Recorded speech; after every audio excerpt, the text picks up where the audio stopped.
ನಮಸ್ತೆ ಎಲ್ಲರಿಗೂ. ಮತ್ತೆ ಒಂದು 8ನೇ ತರಗತಿಯ ಸಮಾಜ ವಿಜ್ಞಾನ ಪುಸ್ತಕ ತೊಗೊಂಡು ಬಂದಿದ್ದೀನಿ. ಸೊ ಹೊಸ ಪುಸ್ತಕ 2024 ಪಬ್ಲಿಕೇಶನ್ 8ನೇ ತರಗತಿ. ಸೊ ಇದರಲ್ಲಿ 1 by 1 ಚಾಪ್ಟರ್ ವೈಸು ನಾವು ಏನೇನು ಆಗಿದೆ ಅನ್ನುವಂಥದ್ದನ್ನು ನೋಡಿಕೊಂಡು ಹೋಗೋಣ. ಸಮಾಜ ವಿಜ್ಞಾನದಲ್ಲಿ ಫಸ್ಟ್ ಚಾಪ್ಟರ್ನ ನಾವು ತೊಗೊಂಡ್ರೆ ಅದರಲ್ಲಿ ಏನೇನು ನೋಡ್ತೀವಿ ಅಂತ ಅಂದರೆ, ನಾವಿಲ್ಲಿ ಮೊದಲನೇದಾಗಿ ಆಧಾರಗಳು ನೋಡೋಣ. ಇತಿಹಾಸಕ್ಕೆ ಆಧಾರಗಳು 4 ರೀತಿಯ ಆಧಾರಗಳು ಯಾವ್ಯಾವ ಇದ್ದಾವೆ, ಏನೇನು ಅಂತ 1 by 1 ನೋಡ್ತಾ ಹೋಗೋದು. ಭರತ ವರ್ಷ, ಭಾರತ ಭೌಗೋಳಿಕ ಲಕ್ಷಣಗಳು ಮತ್ತು ಪ್ರಾಗೈತಿಹಾಸಿಕ ಕಾಲ. ಭೌಗೋಳಿಕ ಲಕ್ಷಣಗಳು ಜಿಯೋಗ್ರಫಿ ಬರುತ್ತೆ, ಕೆಲವೊಂದು ಪಾರ್ಟ್ಸ್ ಇದರಲ್ಲಿ ಕೂಡ ಕೊಟ್ಟಿದ್ದಾನೆ. ಮತ್ತು ಪ್ರಾಚೀನ ಭಾರತ ನಾಗರಿಕತೆಗಳು, ಸಿಂಧು ಅಥವಾ ಸರಸ್ವತಿ ನಾಗರಿಕತೆ ಮತ್ತು ವೇದಗಳ ಕಾಲ ಇಲ್ಲಿ ನೋಡ್ತೀವಿ. ಜಗತ್ತಿನ ಕೆಲವು ನಾಗರಿಕತೆಗಳಿದ್ದಾವೆ, ಮೆಸೊಪೊಟೇಮಿಯಾ ಆಗಿರ್ಬೋದು, ಆ ಥರ ಅವುಗಳು ಕೂಡ ನಾವಿಲ್ಲಿ ನೋಡ್ತೀವಿ. ಸನಾತನ ಧರ್ಮ, ಜೈನ ಮತ್ತು ಬೌದ್ಧ ಧರ್ಮ. ಪ್ರತಿಯೊಂದು ಎಕ್ಸಾಮಲ್ಲಿ ಜೈನ ಅಥವಾ ಬೌದ್ಧ ಧರ್ಮದಿಂದ ಒಂದು ಪ್ರಶ್ನೆಯನ್ನು ನಾವಿಲ್ಲಿ ನೋಡ್ತಾ ಇದ್ದೀವಿ. ಮತ್ತು ಆಧಾರಗಳಲ್ಲಿ ಕೂಡ ಆಗಿರ್ಬೋದು, ಈಗ ಶಾಸನಗಳಾಗಿರ್ಬೋದು, ಶಿಲೆಗಳು, ಕೆತ್ತನೆಗಳಾಗಿರ್ಬೋದು, ದೇವಸ್ಥಾನಗಳು.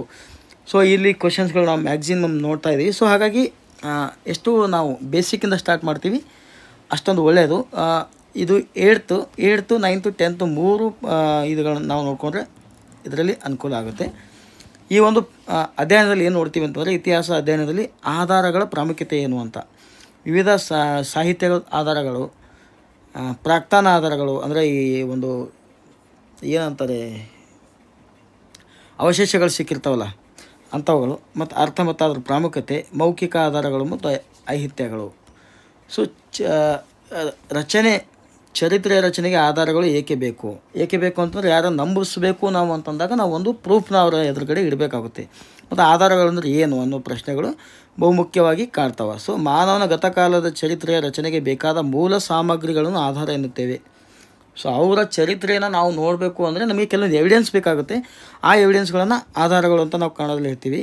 ಇವುಗಳನ್ನು ಆಯಾ ಕಾಲಮಾನದ ಬದುಕಿನ ವಿವಿಧ ಆಯಾಮಗಳ ಬಗ್ಗೆ ವಿವರಗಳನ್ನು ನೀಡುತ್ತವೆ. ಸೊ ಹಾಗೆ ನಾನು ಹೇಳ್ದಲ್ಲ, ಗತಿಸಿ ಹೋದ ಸಂಗತಿಗಳನ್ನು ಸಂಬಂಧಿಸಿದ ಆಧಾರಗಳು ವಿಶ್ಲೇಷಿಸುವ ಮೂಲಕ ಇತಿಹಾಸಕಾರರು ಕೊಟ್ಟಿರುತ್ತಾರೆ. ಅವುಗಳಾಗಿರ್ಬೋದು, ಮಡಿಕೆಗಳು ಸಿಕ್ಕಿದ್ದಾವೆ, ಹತ್ತಿ ಬಟ್ಟೆಗಳು ಸಿಕ್ಕಿದ್ದಾವೆ, ಈ ಥರ ಇವುಗಳನ್ನು ಆಧಾರಗಳನ್ನಾಗಿಟ್ಟುಕೊಂಡು ಅವುಗಳನ್ನ ವೈಜ್ಞಾನಿಕವಾಗಿ ಚೆಕ್ ಮಾಡಿ ಎಷ್ಟು ದಿನದಿದ್ದಾವೆ, ಎಷ್ಟು ಹಳೇದಿದ್ದಾವೆ ಅನ್ನುವಂಥದ್ದನ್ನ ಒಂದು ಪತ್ತೆ ಹಚ್ಚಿ ಅವರ ಒಂದು ಜೀವನ ಶೈಲಿಯನ್ನು ವಿವರಿಸುವಂಥ ಕೆಲಸನ ಮಾಡ್ತಾರೆ ಇತಿಹಾಸ ತಜ್ಞರು. ಹಿಂದಿನ ತಲೆಮಾರುಗಳು ಬಿಟ್ಟು ಹೋದ ವ್ಯವಸಾಯಕ್ಕೆ ಸಂಬಂಧಿಸಿದ ಪರಿಕರಗಳು, ದೇವಾಲಯಗಳು ಹಾಗೂ ಇತರೆ ಬಗೆಯ ಧಾರ್ಮಿಕ ಕಟ್ಟಡಗಳು, ಕೋಟೆಗಳು, ಶಾಸನಗಳು, ನಾಣ್ಯಗಳು, ವಿವಿಧ ಬಗೆಯ ಆಯುಧಗಳಲ್ಲಿ ಲಿಖಿತ ಸ್ವರೂಪದ ವಿವಿಧ ದಾಖಲೆಗಳು, ಕೃತಿಗಳು, ಮೌಖಿಕ ಪರಂಪರೆಗಳು ಎಲ್ಲವೂ ಇತಿಹಾಸದ ರಚನೆಗೆ ಆಧಾರಗಳಾಗಿವೆ. ಒಂದು ನೋಟ್ ಮಾಡ್ಕೊಂಡು ಬಿಡ್ರಿ, ಆಧಾರಗಳು ಇಂಪಾರ್ಟೆಂಟ್ ಇದೆ. ನಾಳೆ ಕೇಳ್ಬೋದು ಕ್ವಶನ್ ಹೆಂಗೆ ತೆಗಿತಾರೆ ಅಂತ ನಾವು ಇದು ಮಾಡೋಕ್ಕಾಗಲ್ಲ. ಇನ್ನು ಆಧಾರಗಳು 3 ಪ್ರಕಾರದ ಆಧಾರಗಳು ಯಾವ್ಯಾವು? ಸಾಹಿತ್ಯ ಆಧಾರಗಳು. ಸೊ ಪ್ರಾಚೀನ ಕಾಲದ ಇಂಡಿಕಾ ಆಗಿರ್ಬೋದು, ವೀಸುಕಿ ಆಗಿರ್ಬೋದು, ಅವೆಲ್ಲ ಹಳೆಯ ಶತಮಾನದ ಹಳೆಯ ಏನು ಗ್ರಂಥಗಳಿದಾವಲ್ಲ ಅವೆಲ್ಲ ಆಧಾರಗಳು. ಈಗ ನಮ್ಮ ವೇದಗಳಾಗಿರ್ಬೋದು. ಹಾಗೆ ಪ್ರಾಕ್ತನ ಆಧಾರಗಳು, ಈಗ ಇದು ಮಾಡಿರ್ತಾರೆ, ಹೂಳಿರ್ತವೆ ಅವುಗಳನ್ನು ತೆಗೆಯೋದಾಗಿರ್ಬೋದು. ಈ ನಮ್ಮದು ಹರಪ್ಪ ಮತ್ತು ಮೆಹಂಜೋರಲ್ಲಿ ಸಿಕ್ಕಿದಾವಲ್ಲ ಹಳೆಯ ಕಟ್ಟಡಗಳಾಗಿರ್ಬೋದು, ಆ ಥರಗಳು. ಮೌಖಿಕ ಆಧಾರಗಳು ಕಥೆಗಳ ರೂಪದಿಂದ ಬಂದಿರ್ತವೆ, ಅಂಥವುಗಳನ್ನು ಮೌಖಿಕ ಆಧಾರಗಳು ಅಂತ ಕೂಡ ನಾವಿಲ್ಲಿ ಹೇಳ್ತೀವಿ. ಸಾಹಿತ್ಯ ಆಧಾರದ ವಿಧಗಳು, ಅದರಲ್ಲಿ 2, ಮತ್ತು ದೇಶೀಯ ಸಾಹಿತ್ಯ ಮತ್ತು ವಿದೇಶೀಯ ಸಾಹಿತ್ಯ ಅಂತ ಹೇಳಿದ್ದಾವೆ. ಪ್ರಾಕ್ತನಗಳಲ್ಲಿ ಶಾಸನಗಳು, ನಾಣ್ಯಗಳು, ಸ್ಮಾರಕಗಳು, ಭೂ ಉತ್ಖನನಗಳು. ಶಾಸನಗಳು ಒಂದು ಕ್ವಶನ್ ಬರುತ್ತಿಲ್ಲಿ, ನಾಣ್ಯಗಳು ಬರ್ಬೋದು, ಸಮುದ್ರಗುಪ್ತ ಕಾಲದ ಬರ್ಬೋದು, ಸ್ಮಾರಕಗಳು ಬರುತ್ತೆ, ಭೂ ಉತ್ಖನನಗಳು ಅವು ಕೂಡ ಬರುತ್ತೆ.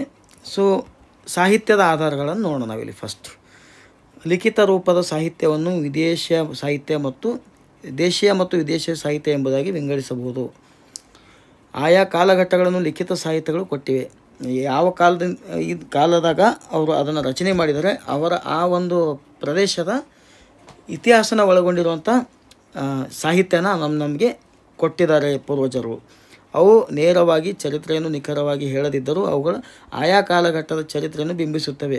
ವಿವಿಧ ಬಗೆಯ ವಿಶ್ಲೇಷಣೆಗಳ ಮೂಲಕ ಸಾಹಿತ್ಯಗಳು ಕಟ್ಟಿಕೊಡುವ ಸತ್ಯವನ್ನು ಇತಿಹಾಸಕರು ವಿಶ್ಲೇಷಿಸುತ್ತಾರೆ. ಸೊ ಅದೇ ಆಗಿನ ಕಾಲದ ಒಂದು ಕಥೆಯನ್ನು ಹೇಳದೇ ಇತ್ತು, ಕಂಪೇರ್ ಮಾಡಿದರೆ ಸಿಗುವಂಥ ಕೆಲವೊಂದು ಮಾಹಿತಿಗಳನ್ನು ಇಲ್ಲಿ ಕೊಟ್ಟಿದೆ ಅಂತ. ದೇಶೀಯ ಸಾಹಿತ್ಯ, ಮುಖ್ಯವಾಗಿ ನಮ್ಮ ಭಾರತ ದೇಶೀಯ ಸಾಹಿತ್ಯಗಳು ಇತಿಹಾಸಕ್ಕೆ ಅನುಕೂಲವಾಗಿರುವಂಥ ಭಾರತೀಯರಿಂದಲೇ ರಚನೆಯಾಗಿರುವ ಸಾಹಿತ್ಯವನ್ನು ದೇಶೀಯ ಸಾಹಿತ್ಯ ಎಂದು ಕರಿತೀವಿ.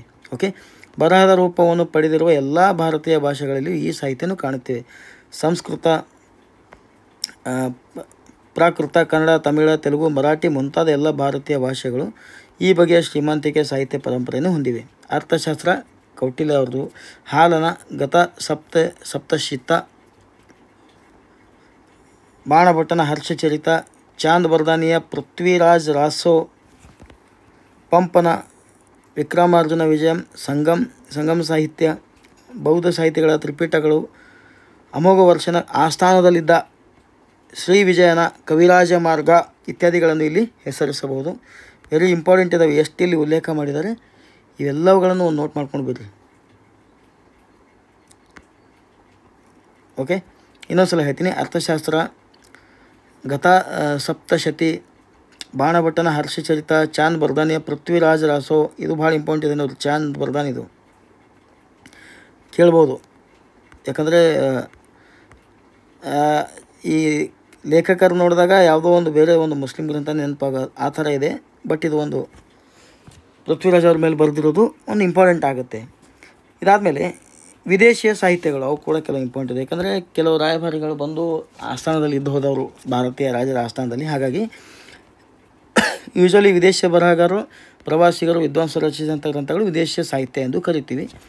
ಮೆಗಾಸ್ತನೀಸನ ಇಂಡಿಕಾ, ಹಿಯನ್ಸ್ಟ್ಯಾಗ್ನ ಸಿಯುಕಿ, ಫಾಹಿಯಾನ್ನ ಫೋಕೋಕಿ, ಸಿಲೋನಿಯ ದೀಪವಂಶ ಮತ್ತು ಮಹಾವಂಶ, ಸಿಲೋನಿಯ ದೀಪವಂಶ ಮತ್ತು ಮಹಾವಂಶ, ಸಿಲೋನಿಯ ದೀಪವಂಶ ಮತ್ತು ಮಹಾವಂಶ ಇವನ್ನು ನೋಟ್ ಮಾಡ್ಕೊರಿ. ಟಾಲೆಮಿಯ ಜಿಯೋಗ್ರಫಿ, ಟಾಲೆಮಿ ಜಿಯೋಗ್ರಫಿ ವಿವರಿಸಿದವರು, ಜಿಯೋಗ್ರಫಿ ಇದೆ. ಬರ್ದಾನಿಯ ತಾರಿಕ್ ಎ ಫಿರೋಜ್ ಶಾ, ಬರ್ದಾನಿ ಬರೆದಿದ್ದು.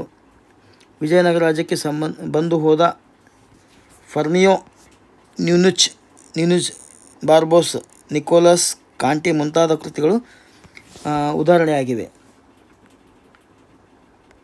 ಓಕೆ, ಪ್ರಾಕ್ತನ ಆಧಾರಗಳು ಏನೇನಂತ ನೋಡೋಣ. ಈ ಸಿಕ್ಕಿರುವಂಥ ಪಳವಳಿಕೆಗಳಾಗಿರ್ಬೋದು, ಹಳೆಯ ಕಟ್ಟಡಗಳು, ಇದು ಪುರಾತತ್ವ ಆಧಾರ ಎಂತಲೂ ಕರಿತೀವಿ. ಸಂಶೋಧನೆ ಮತ್ತು ಉತ್ಖನನಗಳಿಂದ ದೊರೆತಿರುವ ಶಾಸನಗಳು, ನಾಣ್ಯಗಳು, ಸ್ಮಾರಕಗಳು, ಮಡಿಕೆ ಹಾಗೂ ಇನ್ನಿತರ ಪಳವಳಿಕೆಯನ್ನು ಪ್ರಾಕ್ತನ ಆಧಾರಗಳೆಂದು ಕರಿತೇವೆ. ನೆಲದಾಗ ಮುಚ್ಚಿ ಹೋಗಿರ್ತಾವೆ, ಯಾವುದೋ ಒಂದು ಕಾಲದಾಗ ಮುಂದೆ ಸಿಕ್ಕಿರ್ತಾವೆ.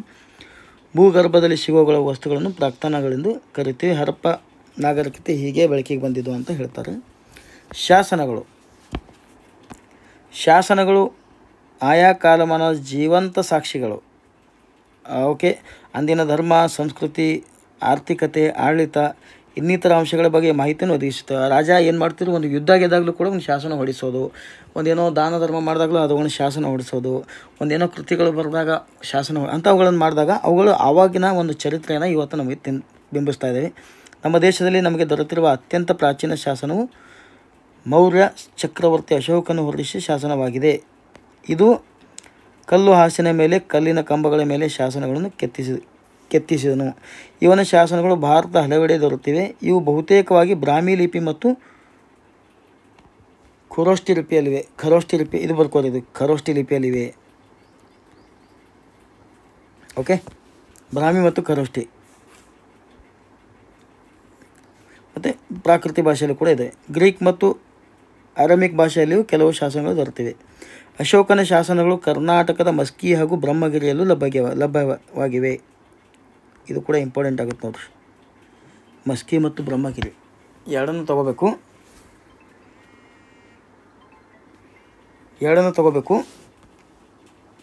ಮತ್ತು ಕನ್ನಡ ಭಾಷೆಯಲ್ಲಿ ದೊರೆತಿರುವ ಮೊದಲ ಶಾಸನ ಹಲ್ಮಿಡಿ ಶಾಸನ. ಇದು ಕದಂಬ ಮನೆತನಕ್ಕೆ ಸೇರಿದ್ದು.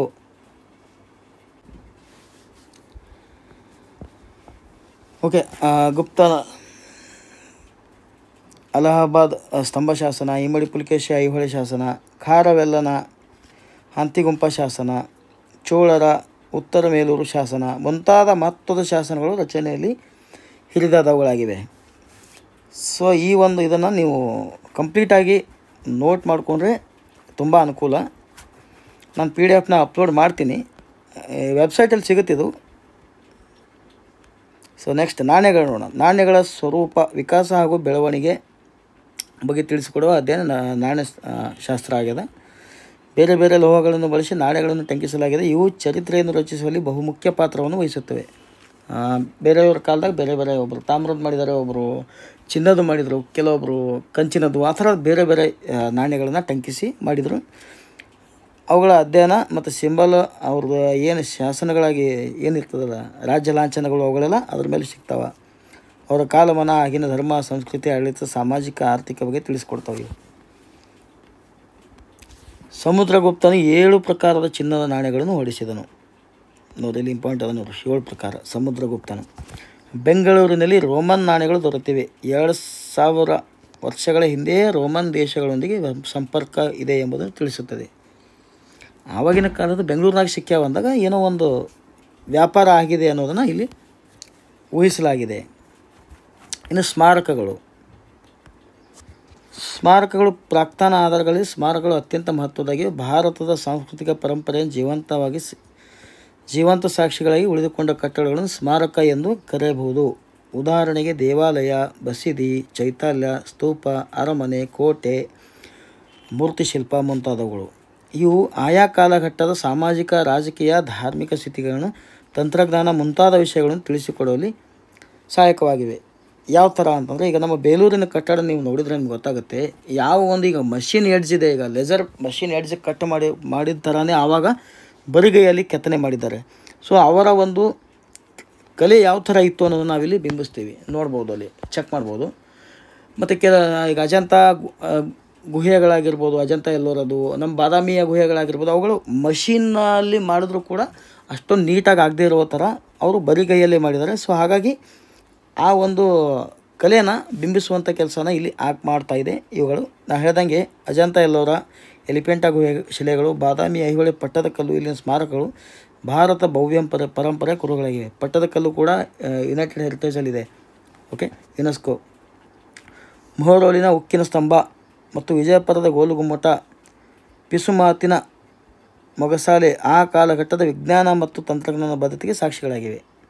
ಗೋಲುಗುಮ್ಮಟ ಒಂದು ಸಲ ಏನೋ ಚಿರಿದ್ರೆ 7 ಸಲ ಸೌಂಡ್ ಮಾಡ್ತಂತ. ಸೊ ಅವಾಗಿನ ವಿಜ್ಞಾನ ಕೂಡ ಎಷ್ಟು ಮಟ್ಟಿಗೆ ಇತ್ತು ಅನ್ನೋದನ್ನು ನಾವು ಇಲ್ಲಿ ನೋಡ್ತಾರೆ. ವಿಜಯಕುಮಾರದ ಗೋಲುಗುಮ್ಮಟ, ಆಗ್ರಾದ ತಾಜ್ ಮಹಲ್ ಮುಂತಾದ ಕೆಲವು ಸ್ಮಾರಕಗಳಾಗಿದ್ದರೆ ಅಂದಿನ ಕಾಲಘಟ್ಟದ ಸೃಜನಶೀಲತೆ, ತಾಂತ್ರಿಕತೆ ಮತ್ತು ವೈಜ್ಞಾನಿಕ ತಿಳುವಳಿಕೆ ಬಗ್ಗೆ ತಿಳಿಸಿಕೊಡ್ತವೆ. ಈಗ ಹಂಪಿ ವಿರೂಪಾಕ್ಷ ಟೆಂಪಲ್ ಇದೆ, ಅಲ್ಲಿ ಒಂದು ಗೋಪುರ ದೇವಸ್ಥಾನದ ಒಳಗಡೆ ಉಲ್ಟಾ ಬೀಳ್ತದೆ. ಸೊ ಅವೆಲ್ಲ ಆವಾಗಿನ ಒಂದು ವೈಜ್ಞಾನಿಕ ನಾಲೆಜ್ ಇತ್ತು ಅಂತ ತೋರಿಸ್ಕೊಡ್ತದೆ ಇದೆಲ್ಲ. ಮತ್ತು ಭೂಮಿಯ ಉತ್ಖನಗಳು ನೋಡೋದಾದರೆ, ಅವಶೇಷಗಳು ಭೂಮಿ ಒಳಗೆ ಏನು ಆವಾಗಿನ ನಾಗರಿಕತೆಗಳು, ಮನೆ ಆಗಿರ್ಬೋದು, ಏನೇನು ಹೂಳಿದ್ದು ಅವುಗಳನ್ನು ತೆಗಿತಾರಲ್ಲ, ಅವುಗಳನ್ನೇ ಭೂ ಉತ್ಖನಗಳಂತೂ ಕರಿತೀವಿ ಇಲ್ಲಿ. ಅವು ಹಳೆ ಶಿಲಾಯುಗದು, ಅದಕ್ಕಿಂತ ಹಳೇದಾಗಿರ್ಬೋದು, ಈ ಥರ ಸಿಗ್ತಾವೆ. ಏನೋ ಒಂದು ಕೆದರ್ಬೇಕಾದ್ರೆ ಸಿಕ್ಕಿತ್ತಂದ್ರೆ ಅವುಗಳನ್ನು ಈ ಉತ್ಖನಗಳು ಅಂತ ಕರಿತೀವಿ. ಅಂಬೇಡ್ಕ, ಸಂಗನಕಲ್ಲು ಮುಂತಾದ ಕಡೆಗಳಲ್ಲಿ ನಡೆಸಿದ ಭೂ ಉತ್ಖನಗಳಿಂದಾಗಿ ಶಿಲಾಯುಗ ಸಂಸ್ಕೃತಿಯ ಇತಿಹಾಸ ಮತ್ತು ಹರಪ್ಪ, ಮೊಹೆಂಜೊದಾರೋ ಮುಂತಾದ ಕಡೆಗಳಲ್ಲಿ ನಡೆಸಿದ ಭೂ ಉತ್ಖನಗಳಲ್ಲಿ ದೊರೆತ ಅವಶೇಷಗಳಿಂದ ಸಿಂಧೂ ನಾಗರಿಕತೆ ಇತಿಹಾಸವನ್ನು ತಿಳಿಯಲಾಗಿದೆ. ಓಕೆ, ಅದೇ ಆ ಒಂದು ಹಿಂದೆ ಇದ್ರ ಪೂರ್ವಜರು ಅಂತ ಗೊತ್ತಾಗ್ತದೆ ಅದರಿಂದ. ಮೌಖಿಕ ಅಂದರೆ ಏನು ಅಂತ ನೋಡೋಣ. ಮೌಖಿಕ ಪರಂಪರೆಯು ಮಾನವನ ಸಮಾಜದ ನೆನಪುಗಳ ಚರಿತ್ರೆಯೂ ಹೌದು. ಇಂದು ಭಾರತ ಬಹುಮುಖಿ ಪರಂಪರೆಯನ್ನು ಅರ್ಥ ಮಾಡಿಕೊಳ್ಳಲು ಮೌಖಿಕ ಆಕಾರಗಳು ಬಳಸಿಕೊಳ್ಳಲಾಗುತ್ತದೆ. ಅನಾದಿ ಕಾಲದಿಂದಲೂ ಮಾನವನು ತನ್ನ ಅನುಭವವನ್ನು ಹಾಗೂ ನೆನಪುಗಳನ್ನು ಹಾಡು, ಕಾವ್ಯ, ಲಾವಣಿಗಳ ರೂಪದಲ್ಲಿ ಮೌಖಿಕವಾಗಿ ತಲೆಮಾರಿನಿಂದ ತಲೆಮಾರಿಗೆ ಉಳಿಸಿಕೊಂಡು ಬಂದಿದ್ದಾನೆ. ಮೌಖಿಕ ಸಾಹಿತ್ಯವು ಅಥವಾ ಜಾನಪದ ಸಾಹಿತ್ಯ ಅಂತ ಕರೀತಿಲ್ಲ, ಅದು ಸ್ಥಳೀಯ ಸಾಹಿತ್ಯವನ್ನು ತಿಳಿಸಲು ಸಹಾಯಕವಾಗಿದೆ. ಚಿತ್ರದುರ್ಗ ನಾಯಕರು, ಕೆಂಪೇಗೌಡ, ಟಿಪ್ಪು ಸುಲ್ತಾನ್, ಸಂಗೊಳ್ಳಿ ರಾಯಣ್ಣ, ಕಿತ್ತೂರು ರಾಣಿ ಚೆನ್ನಮ್ಮ, ಸಿಂಧೂರ ಲಕ್ಷ್ಮಣ, ಮೆಡೋಸ್ ಟೇಲರ್ ಮುಂತಾದವರ ಬಗ್ಗೆ ವಿಪುಲ ಮೌಖಿಕ ಸಾಹಿತ್ಯವಿದೆ. ಈಗ ಹಾಡುಗಳು ಹಾಡ್ತಾರೆ ಆ ಪೂರ್ವಜರು, ಸಂಗೊಳ್ಳಿ ರಾಯಣ್ಣನ ಬಗ್ಗೆ ಆಗಿರ್ಬೋದು, ಆಗಿನ ರಾಜರ ಬಗ್ಗೆ ಆಗಿರ್ಬೋದು, ಇಲ್ಲ ಆ ಊರು ಒಬ್ಬ ದೊಡ್ಡ ಮುಖ್ಯಸ್ಥನ ಬಗ್ಗೆ ಆಗಿರ್ಬೋದು, ಹೀಗೆ ಹೇಳ್ತಾರೆ ಅವರು. ಸಂಸ್ಕೃತಿ ನಾಯಕರಾದ ಕೈವಾರ ನಾರಾಯಣ ತಾತ, ಸೇವಾಲಾಲ್, ಶಿಶುನಾಳ್ ಶರೀಫರು ಮುಂತಾದ ಅನೇಕರ ಬಗ್ಗೆಯೂ ಈ ಅನೇಕ ಮೌಖಿಕ ರೂಪಗಳಿವೆ. ಅವರು ಹಾಡುಗಳದಾಗ ನೋಡಿದಾಗ ಮತ್ತು ಅವ್ರ ಬಗ್ಗೆಯೂ ಕೂಡ ಇವಾಗ ಹಾಡುಗಳು ಸಿಗ್ತಾವೆ ನಮಗೆ. ಇಲ್ಲಿ ಲಿಖಿತ ಇರೋದಿಲ್ಲ, ಬಟ್ ಒಬ್ಬರಿಂದ ಒಬ್ಬರಿಗೆ ಅವು ಬಂದಿರ್ತಾವೆ. ಹಾಗೆ ಭಾರತದ ಬಹುತೇಕ ಪ್ರದೇಶಗಳಲ್ಲಿ ಪ್ರದೇಶಗಳು ವ್ಯಕ್ತಿ ಘಟನೆ ಪರಂಪರೆಗಳ ಕುರಿತಾಗಿ ಐಹಿತ್ಯಗಳಿವೆ. ಐಹಿತ್ಯಗಳನ್ನು ಸ್ಥಳ ಪುರಾವೆಗಳೆಂದು ಕರೆಯುತ್ತೇವೆ. ಸಾಮಾನ್ಯವಾಗಿ ಚರಿತ್ರೆ ಅಧ್ಯಯನಕ್ಕೆ ಇವು ನಿಖರ ಮಾಹಿತಿಯನ್ನು ನೀಡುವುದಿಲ್ಲ. ಇದ್ರು ಅಂತ ಒಂದು ಹೇಳ್ತಾರೆ ಕತೆ, ಆ ಥರ. ಇವು ನೀಡುವ ಪರೋಕ್ಷ ಮಾಹಿತಿಯಿಂದ ಇತಿಹಾಸವನ್ನು ರಚಿಸಲು ಯತ್ನವನ್ನು ಇತ್ತೀಚೆಗೆ ಇತಿಹಾಸಕಾರರು ಮಾಡುತ್ತಿದ್ದಾರೆ. ಇವು ಸಮಾಜದಲ್ಲಿ ನಂಬಿಕೆಗಳನ್ನು ತಿಳಿಸುತ್ತವೆ, ವ್ಯಕ್ತಿಯ ವೈಭವವನ್ನು ಅಥವಾ ಸ್ಥಳವನ್ನು, ಮಹಿಮೆಯನ್ನು ಮತ್ತು ಐಹಿತ್ಯಗಳನ್ನು ಸೂಚಿಸುತ್ತವೆ. ಧಾರ್ಮಿಕ ಸ್ಥಳಗಳ ಕುರಿತಾಗಿ ಸ್ಥಳ ಪುರಾವೆಗಳನ್ನು ನಾವು ಸಾಮಾನ್ಯವಾಗಿ ಹೀಗೆಯೂ ಕಾಣಬಹುದು. ಇದು ಇವೊಂಥರ ಇಲ್ಲಿ ನೋಡಿ, ಪರೀಕ್ಷಿತ ಮಹಾರಾಜನಿಗೆ ಮಹಾಭಾರತ ಕಥೆ ಹೇಳುತ್ತಿರುವ ಶಕುನಿ ಮುನಿ, ಈ ಥರ. ಈ ಒಂದು ಚಾಪ್ಟರ್ನಲ್ಲಿ ಏನು ಇಂಪಾರ್ಟೆಂಟ್ ಇದೆ ಅಂತ ಈ ಒಂದು ವಿಡಿಯೋದಲ್ಲಿ ನಾವು ನೋಡಿದ್ದೀವಿ. ಸೊ ನೆಕ್ಸ್ಟ್ ಸೆಕೆಂಡ್ ಚಾಪ್ಟರ್ ತೊಗೊಂಡು ಬರ್ತೀನಿ. ಓದಿ ಹೇಳ್ದಂಗೆ ಅನಿಸ್ಬೋದು ನಿಮಗೆ, ಬಟ್ ಕೆಲವೊಂದು ಅದೇ ಥರ ಇರುತ್ತೆ, ಜಾಸ್ತಿ ಎಕ್ಸ್ಪ್ಲೇನ್ ಮಾಡುವಂಥ ಸೋರ್ಸ್ಗಳು ಇರೋದಿಲ್ಲ ಇತಿಹಾಸದಲ್ಲಿ. ಸೊ ಹಾಗಾಗಿ ನಾನು ಪ್ರಯತ್ನ ಮ್ಯಾಕ್ಸಿಮಮ್ ಮಾಡ್ತಾಯಿದ್ದೀನಿ. ಏನಾದ್ರು ಮಿಸ್ಟೇಕ್ಸ್ ಇದ್ದರೆ ದಯವಿಟ್ಟು ಕಮೆಂಟ್ಸಲ್ಲಿ ತಿಳಿಸಿ, ನಾನು ಇಂಪ್ರೂವ್ ಆಗ್ತೀನಿ. ಸೊ ಇಷ್ಟು ಹೇಳ್ತಾ ಇವತ್ತಿನ ವಿಡಿಯೋನ ಮುಗಿಸ್ತಾ ಇದ್ದೀನಿ. Thank you. ಮತ್ತೆ ಸಿಗೋಣ ನೆಕ್ಸ್ಟ್ ವಿಡಿಯೋದಲ್ಲಿ. ಧನ್ಯವಾದಗಳು.